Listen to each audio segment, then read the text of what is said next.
किसी छोटे से गांव के पास एक पुरानी हवेली खड़ी थी जिसका नाम था ब्रह्मपुर हवेली। गांव वाले कहते थे कि हवेली में भूत प्रेत रहते हैं और रात के समय वहां से अजीब अजीब आवाजें आती थी। गांव के बच्चे हमेशा हवेली के पास खेलने से डरते थे, लेकिन एक दिन एक छोटी लड़की राधा ने ठान लिया कि वह हवेली का रहस्य पता लगाएगी। राधा बहुत ही बहादुर और निडर थी। एक दिन वह अपनी 2 सहेलियों मीरा और कशिश के साथ हवेली की तरफ चल पड़ी। हवेली के पास पहुंचते ही वे तीनों डरते डरते अंदर चली गई। हवेली के अंदर अंधेरा और सर्दी थी और हर जगह जाले पड़े हुए थे। अचानक उन्हें एक पुराना दरवाजा दिखाई दिया जो धीरे धीरे खुल रहा था। क्या ये आवाजें हवेली के अंदर से आ रही हैं? मीरा ने डरते हुए पूछा। राधा ने साहस दिखाते हुए कहा, हम अंदर जाएं, देखें क्या है। दरवाजा खोलते ही सामने एक बड़ी सी खिड़की से चांद की रोशनी आ रही थी। खिड़की के पास एक पुराना चित्र लटका हुआ था जिसमें एक महिला की तस्वीर थी। उसकी आंखों में एक अजीब सी चमक थी और उसकी मुस्कान बहुत डरावनी थी। कशिश ने डरते हुए कहा, क्या तुमने देखा? वह महिला हिल रही थी। राधा ने उसकी बात पर ध्यान नहीं दिया और बोली, शायद हवा का असर है। लेकिन तभी वे सब एक अजीब सी आवाज सुनने लगे। ये आवाज बहुत धीमी थी, जैसे कोई फुसफुसा रहा हो। तुम लोग यहाँ क्या कर रहे हो? अचानक एक बूढ़ी आवाज आई। वे तीनों डर से चिल्लाए और तभी एक पुरानी महिला सामने आई।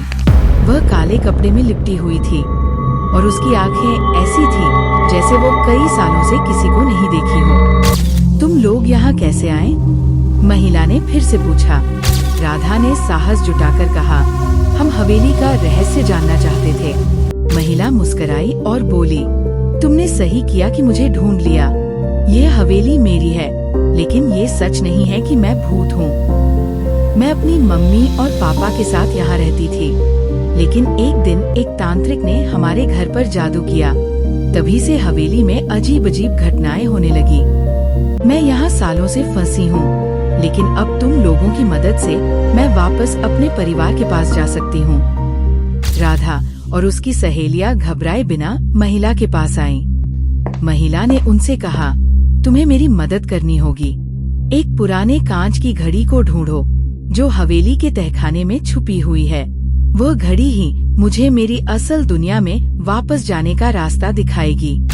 तीनों लड़कियां तहखाने में उतर गईं और वहाँ उन्हें कांच की घड़ी मिल गई। जैसे ही राधा ने घड़ी को छुआ, हवेली की दीवारों में एक अजीब सी रोशनी भर गई। महिला ने आशीर्वाद दिया और धीरे धीरे गायब हो गई।